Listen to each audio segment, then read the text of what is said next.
नमस्कार मित्रों, मैं हिमांशु वर्मा आप सभी का फिर से स्वागत करता हूं अपने YouTube चैनल पॉलिटेक्निक क्लासेस में।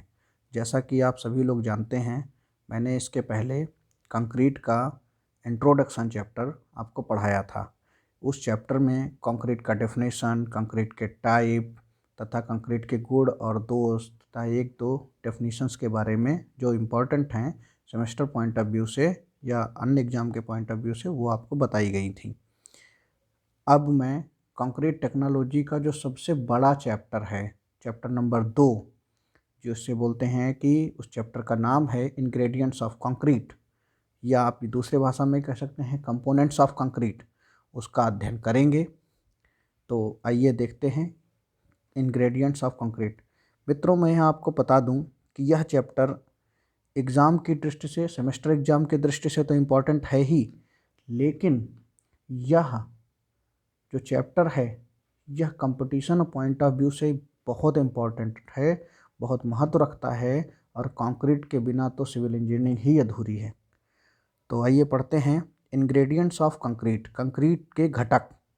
Ingredients of cement concrete, cement concrete के घटक। देखिए यहाँ पर आपने एक चीज़ देखी, चैप्टर का नाम है कंक्रीट के घटक, लेकिन बता रहा है आपको सीमेंट कंक्रीट के संघटक या घटक। सीमेंट कंक्रीट की बात क्यों कर रहा है? देखिए, जो सीमेंट कंक्रीट है यह एक मॉडर्न रूप है कंक्रीट का। इसके पहले आपने जो लाइम कंक्रीट पढ़ा, इसके पहले आपने मड कंक्रीट पढ़ा, लेकिन अब उसका प्रयोग बिल्कुल ना के बराबर रह गया है, और उसमें एनालिसिस का बहुत बड़ा पार्ट नहीं है कि आप उसको एनालिसिस कीजिए, ना तो उसमें गुणों में बहुत ज़्यादा परिवर्तन कर सकते हैं, तो इसलिए उनका अध्ययन नहीं किया जाता है। तो इस चैप्टर में या अन्य आगे जितने भी चैप्टर हैं उनमें जो अध्ययन किया जाएगा वो सीमेंट कंक्रीट का ही किया जाएगा। तो इंग्रेडिएंट्स ऑफ सीमेंट कंक्रीट, उसके 3 कंपोनेंट होते हैं या 3 इंग्रेडिएंट्स होते हैं जिनसे मिलकर सीमेंट कंक्रीट का निर्माण होता है। एक बात और ध्यान रखिए, जब हम बात अभी कर रहे हैं 3 इंग्रेडिएंट्स की, लेकिन मैंने जो कंपटीशन में कभी कभी जो क्वेश्चंस पूछे जाते हैं, एसएससी में एक साल पूछा गया है कि सीमेंट कंक्रीट के संगठक कितने होते हैं, तो वहाँ पर आप 4 लगाइएगा। उसका रीजन क्या है? आपके सेमेस्टर की बुक में कोर्स एग्रीगेट और फाइन एग्रीगेट को एक ही संगठक मान लिया गया है, मतलब मोटा मिलावा और महीन मिलावे को सिर्फ मिलावा माना गया है, जबकि ऐसा नहीं होता है। जो रेशियो दिया हुआ होता है उसमें सीमेंट रेशियो, एग्रीगेट में कोर्स एग्रीगेट और फाइन एग्रीगेट का रेशियो होता है। ठीक है, अलग अलग उसका रेशियो बना हुआ होता है। ठीक है, चलिए, तो सीमेंट इंग्रेडिएंट्स कितने होंगे? आप अपने सेमेस्टर एग्जाम के लिए 3 पढ़िए, लेकिन अपने दिमाग में ध्यान रखिएगा, जब भी एग्ज़ाम में, कंपटीशन एग्जाम में लगाने को आए तो उसमें 4 लिखिएगा, क्योंकि वो कोर्स एग्रीगेट और फाइन एग्रीगेट को सेग्रीगेट करके देखता है। तो बंधक पदार्थ सीमेंटिंग मटेरियल, एग्रीगेट मिलावा, जल वाटर, मोटा मिलावा महीन मिलावा। मोटा मिलावा में आपका गिट्टी या बजड़ी बड़े माप की, मोटा मिलावे को इंग्लिश में क्या बोलते हैं? Coarse aggregate. क्या बोलते हैं? Coarse aggregate, COARSE। ठीक है, महीन मिलावे को फाइन एग्रीगेट, बालू बजरी छोटे माप की, ठीक है, या आपके सैंड।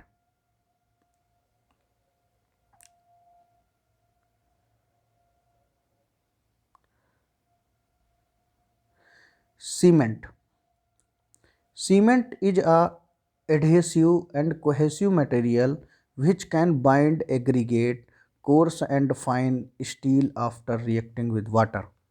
देखिए ये क्या होता है? सीमेंट क्या है? सीमेंट एक एडहेसिव एंड कोहेसिव मटेरियल है जो कि बांध सकता है एग्रीगेट को, स्टील को, किसके बाद? पानी से रिएक्शन करने के बाद। ठीक है, अब बात करते हैं कि एडेसिव क्या होता है और कोहेसिव क्या होता है।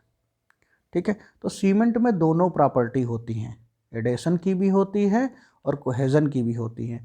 वह अपने पार्टिकल में भी बंध सकता है। जैसे भाई सीमेंट की बोरी आपके पास रखी हुई है, तो सीमेंट की बोरी जब रखी हुई है तो उसको आप जब उसमें मॉइस्चर कंटेन कर लेती है या उसमें पानी पड़ जाता है तो अपने आप वो क्या हो जाती है, बोरी बंध जाती है।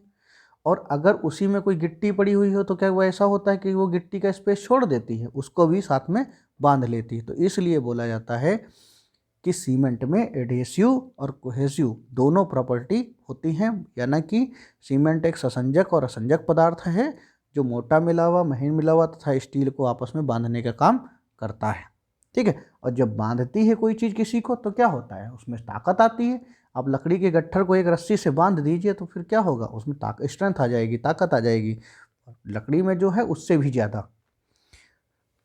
देन बात करते हैं, सीमेंट को उद्योग निर्माण की दृष्टि से दो प्रकार में बांटा गया है या दो प्रकार का होता है। Types of cement according to industrial formation.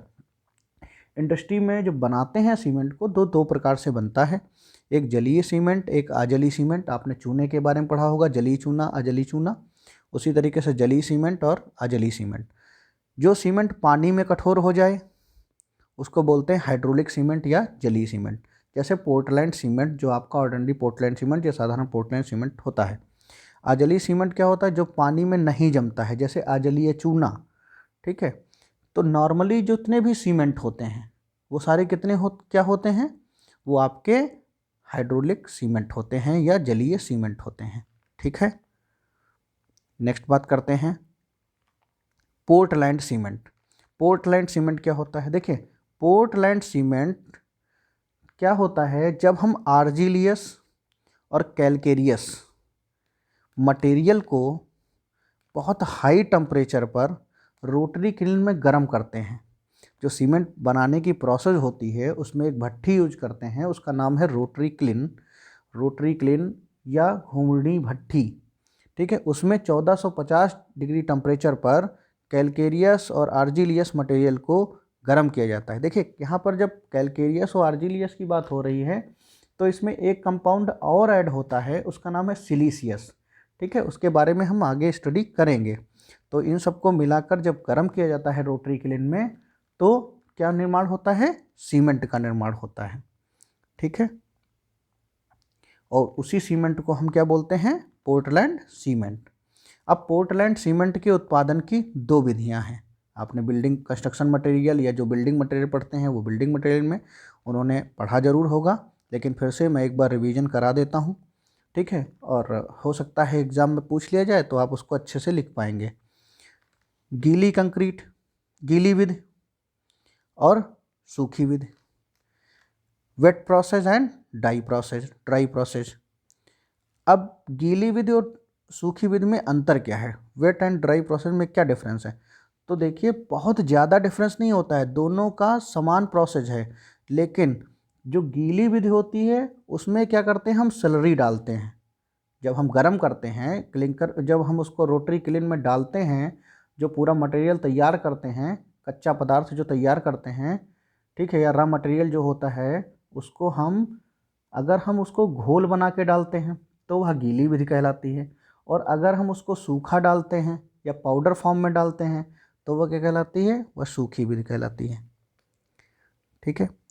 गीली विधि जो है वो अधिक ईंधन खपत करती है, लेकिन अधिक ईंधन खपत करने के साथ साथ वह सीमेंट की बहुत अच्छी क्वालिटी देती है।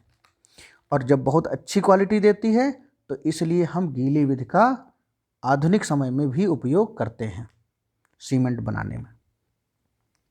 उत्पादन की विधि के चरण या जो प्रोडक्शन प्रोसेस है उसके स्टेप कौन कौन से होते हैं। तो सबसे पहला स्टेप जो मैंने जैसा बताया, स्लरी तैयार करना। अगर सूखी विधि है तो फिर क्या करिएगा, पाउडर तैयार करिएगा। हम चूँकि गीली विधि का ही हम उत्पादन पढ़ेंगे क्योंकि यही यूज हो रही है, तो गीली विधि में स्लरी तैयार करते हैं। अब स्लरी में क्या करते हैं, सबसे पहले जो कच्चा पदार्थ लाइए उसको, जो चूना में और मृतिका में जो भी है आपका सिलीसियस या कैलकेरियस या आर्जिलियस, उन सभी को आप पहले साफ़ कर लें, धो लें और उसके बाद उसको छोटे छोटे टुकड़ों में तोड़ लें। टुकड़ों का साइज़ क्या रहेगा, 25 mm का। और उन टुकड़ों को तोड़कर 30 से 40% उनके वेट का पानी मिलाकर और धावन चक्की बोले तो वाश मिल में पीस लो। जब वाष्प मिल में आप मिलाओगे तो एक स्लरी, एक घोल तैयार हो जाएगा, ठीक है। और उस घोल को हम एक जगह स्टोर कर देंगे। अब हम स्टोर करने के बाद फिर क्या करेंगे, रोटरी क्लीन हमारी तैयार होगी। रोटरी क्लीन में क्या होता है, डायरेक्ट कभी भी एक घूर्णी भट्ठी होती है जिसमें कभी डायरेक्ट जो है आपकी आग नहीं लगाई जाती है। उसमें क्या है, कोयला जलाकर बहुत कंप्रेस्ड एयर भेजी जाती है हाई टेम्परेचर पर, जो अंदर जो है वो तापमान को बढ़ाती है। अब क्या करते हैं, जो हमने पहले स्लरी तैयार की थी उस स्लरी की पहले टेस्ट करते हैं। अगर बाई चांस कोई दोष है, उसमें कोई कमी रह गई है, किसी कंपोनेंट की कमी रह गई है, तो उसको एक्स्ट्रा डाल दिया जाता है और उसके बाद उसको रोटरी क्लीन में भेजते हैं या घूर्णी भट्ठी में भेजते हैं। फिर वो घोल जो है, वो संपीड़ित वायु जो है वो उसमें उसके रोटरी क्लीन का टेम्परेचर बढ़ाती है 250 से 1700 डिग्री सेंटीग्रेड तक। घूर्णी घूमती रहती है और तापक्रम उत्पन्न करके जो घोल है आपका वो धीरे धीरे धीरे धीरे पकता रहता है। जब घोल पकता है तो जब आपने देखा होगा कभी भी किसी लिक्विड को बहुत ज़्यादा जब गर्म कर देते हैं, धीरे धीरे गर्म करते हैं, तो उसका वाटर इवापोरेट हो जाता है और फिर क्या बचता है, लम्प्स बचते हैं, थोड़े थोड़े ढेले बनते हैं, टुकड़े बनते हैं, नूडल्स बचते हैं और उनमें जाके नूडल्स में बदल जाता है। अब ये बहुत हीट होता है, बहुत गर्म होता है, बहुत हॉट होता है, तो उसको हम क्या करते हैं, ठंडा कर लेते हैं। ठंडा करने के लिए जो क्लिंकर से निकला हुआ जो नूडल्स हैं इनको बोलते हैं आपका क्लिंकर, ठीक है। और उन क्लिंकर को बाद में कूलर या शीतलक में ठंडा कर लिया जाता है। उसके बाद फिर क्या करते हैं, फिर हम इसकी पिसाई करेंगे। भाई सीमेंट तो पाउडर फॉर्म में होता है तो इसकी पिसाई करनी पड़ेगी। अब चूंकि जो ये कूलर से निकला हुआ जो क्लिंकर है इसका साइज़ थोड़ा बड़ा होगा, ठीक है। तो हम क्या करते हैं, कभी भी आपने देखा होगा, कभी आटा चक्की पे जाते हैं, कहीं भी जाते हैं, किसी चीज़ को पिसवाने जाते हैं तो वो दोबारा डालता है उसमें। क्यों?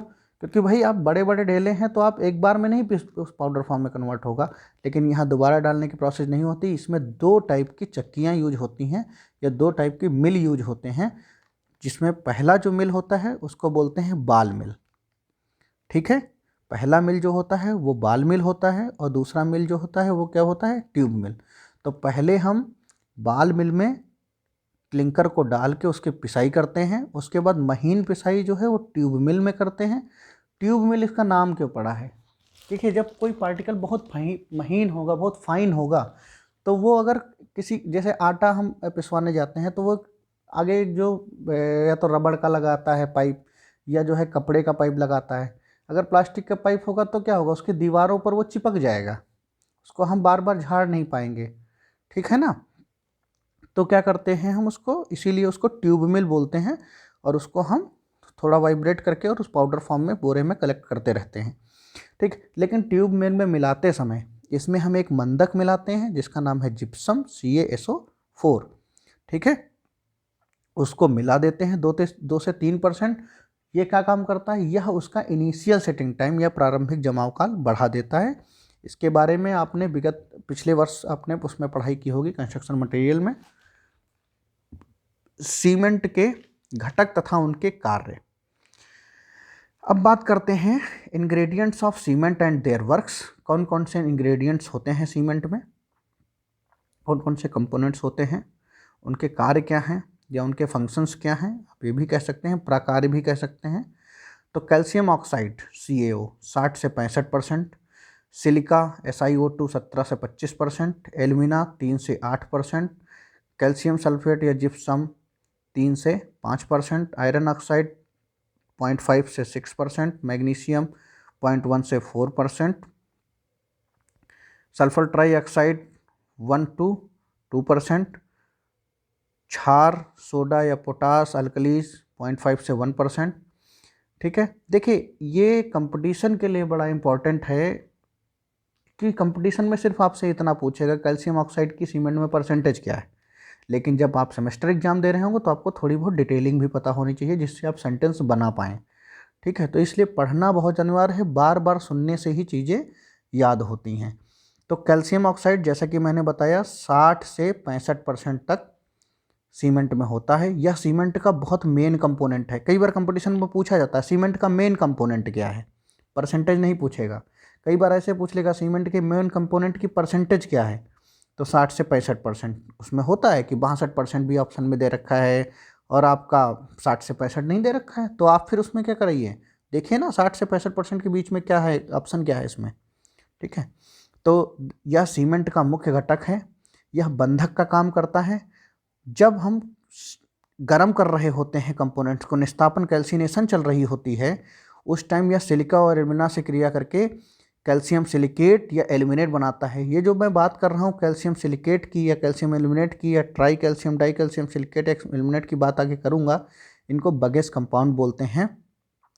इसकी अधिक मात्रा होने पर, जब कैल्शियम ऑक्साइड की अधिक मात्रा हो जाती है तो एक्सपेंशन बढ़ जाता है, और अगर कमी हो जाएगी, भाई मेन कंपोनेंट है, कमी हो जाएगी तो फिर क्या होगा, स्ट्रेंथ वीक हो जाएगी या स्ट्रेंथ कम हो जाएगा। सिलिका, सिलिका की परसेंटेज 17 से 25% है, ये SiO2 है। ठीक है, सिलिका क्या करता है, ये भी सामर्थ्य प्रदान करता है। निस्तापन के समय यह लाइम से क्रिया करके ट्राई कैल्शियम सिलिकेट और डाई कैल्शियम सिलिकेट का निर्माण करता है। एल्यूमिना क्या करता है, एल्यूमिना सीमेंट को शीघ्र कठोर होने में मदद करता है। देखिए एल्यूमिना जो है बहुत शीघ्र कठोर कर देता है, लेकिन अगर एल्यूमिना की परसेंटेज बहुत हाई हो जाए तो फिर क्या करेगा, क्रैक दे देगा, दरार आ जाएगी। दरार आ जाएगी तो फिर क्या होगी, स्ट्रेंथ वीक हो जाएगी।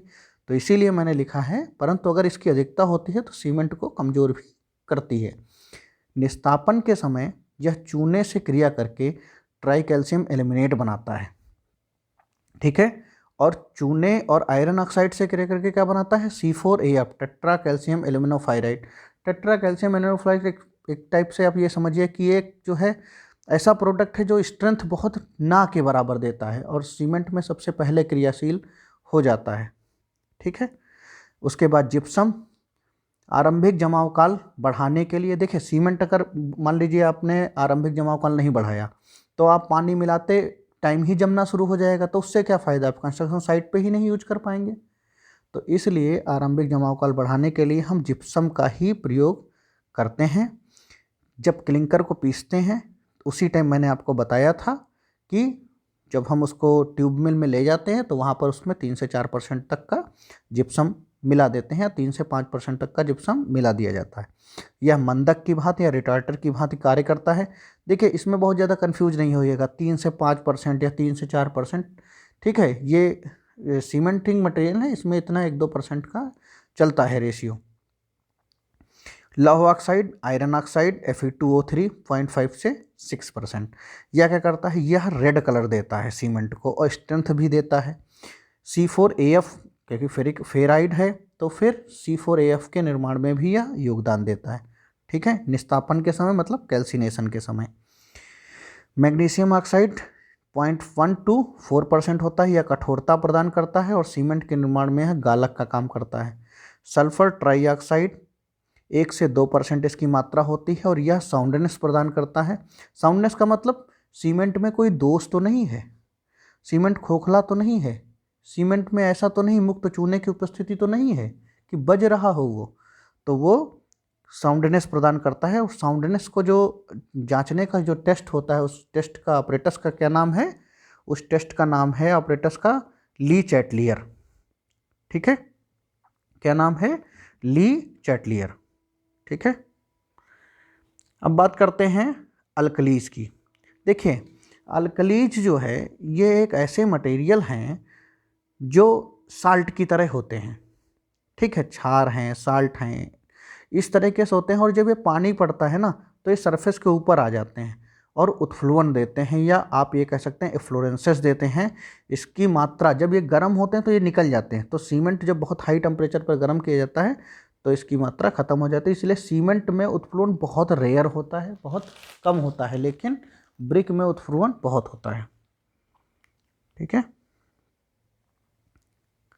अब बात करते हैं सीमेंट में केमिकल कंपोजिशन। देखिए इसको इन्हीं कंपाउंड्स को बॉक्स कंपाउंड, बगेस कंपाउंड, जो आप प्रोनाउंस करना चाहें वो बोलते हैं। बगेस कंपाउंड कहिए या केमिकल कंपोजिशन ऑफ सीमेंट कहिए, याद रखिएगा बहुत इंपॉर्टेंट है। इनकी परसेंटेज भी एग्जाम में पूछी जाती है, कंपटीशन में भी पूछी जाती है। एक एक की क्रिया भी बहुत इंपॉर्टेंट है, एक एक का योगदान भी सीमेंट में इम्पॉर्टेंट है। देखिए जो मैंने पहले आपको इंग्रेडिएंट्स बताए थे वो जब मैंने वहाँ पढ़ा रहा था तो मैंने क्या कहा था कि CaO से ये क्रिया करके ये बनाता है, से बताया था। तो वही चीज़ यहाँ पर रासायनिक सूत्र आपके लिखे हुए हैं कि CaOSi2। अब CaO अगर SiO2 से क्रिया करेगा तो क्या बनाएगा, C3S बनाएगा, ठीक है, या C2S बनाएगा। तो इस तरीके से उन इंग्रेडिएंट्स के द्वारा ये कंपाउंड जो सीमेंट हम बनाते हैं तो ये तैयार होते हैं, ठीक है। ये मिडिल कंपाउंड हैं। तो इनका रासायनिक सूत्र पढ़ लेते हैं पहले, ट्राई कैल्शियम सिलिकेट, ठीक है। तो ट्राई कैल्शियम सिलिकेट क्या है, 3CaAOSiO2, कितना परसेंट है, 40%। Di calcium silicate 2CaOSiO2, 30%। Tri calcium aluminate 3CaOL2O3, ठीक है। Tetra calcium aluminoferrite 4CaOL2O3 Fe2O3, 11%। Gypsum and other compound CaSO4, 8%। देखिए इसका योगदान हम पहले पढ़ चुके हैं, तो हम किसका किसका योगदान पढ़ेंगे, C3S का, C2S का, C3A का और C4AF का। आप लोग ध्यान रखिए मित्रों कि आगे से जब हम नाम लेंगे तो हम पूरा ट्राई कैल्शियम सिलिकेट या इस तरीके से पूरा नहीं लिखें, तब हम आप अगर C3S लिखें तो आप समझ जाइएगा कि ये ट्राई कैल्शियम सिलिकेट है। जहाँ 3 है वो ट्राई है, 2 है तो डाई है, ठीक है, 4 है तो टेट्रा है। ओके, यहाँ तक को कोई प्रॉब्लम नहीं होनी चाहिए। बात करते हैं C3A एंड C4AF।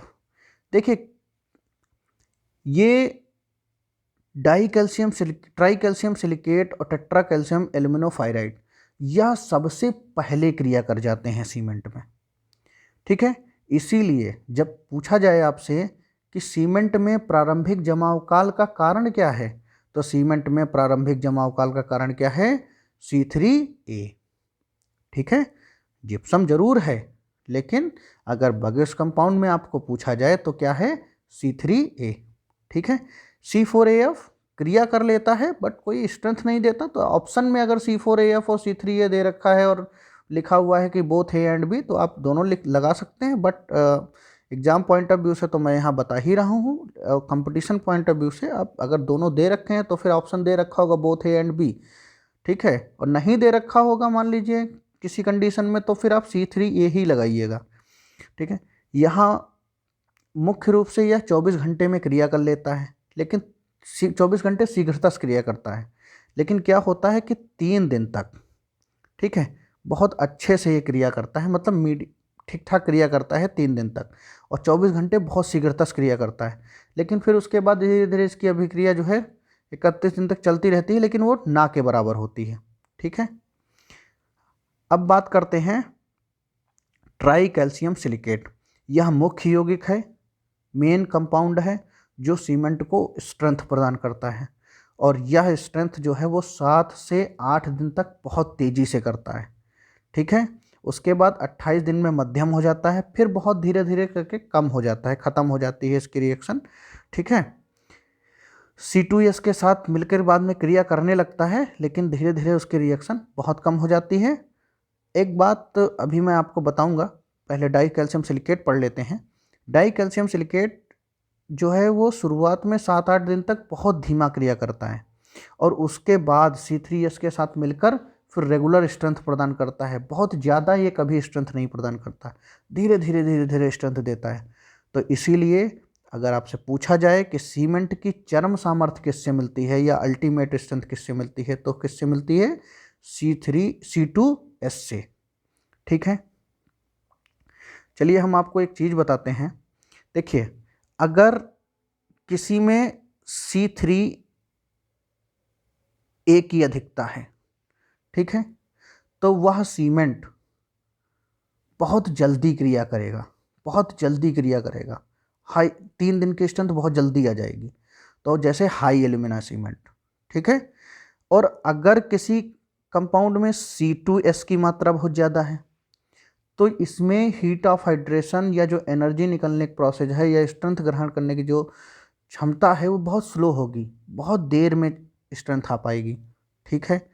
इसीलिए हम लोग क्या करते हैं, जब सीमेंट का घन बनाते हैं, जब हम सीमेंट का घन बनाते हैं तो आपने देखा होगा कि सीमेंट के घन की एक तो 3 दिन पे स्ट्रेंथ चेक करते हैं, एक 7 दिन पे करते हैं, एक 28 डेज पे करते हैं।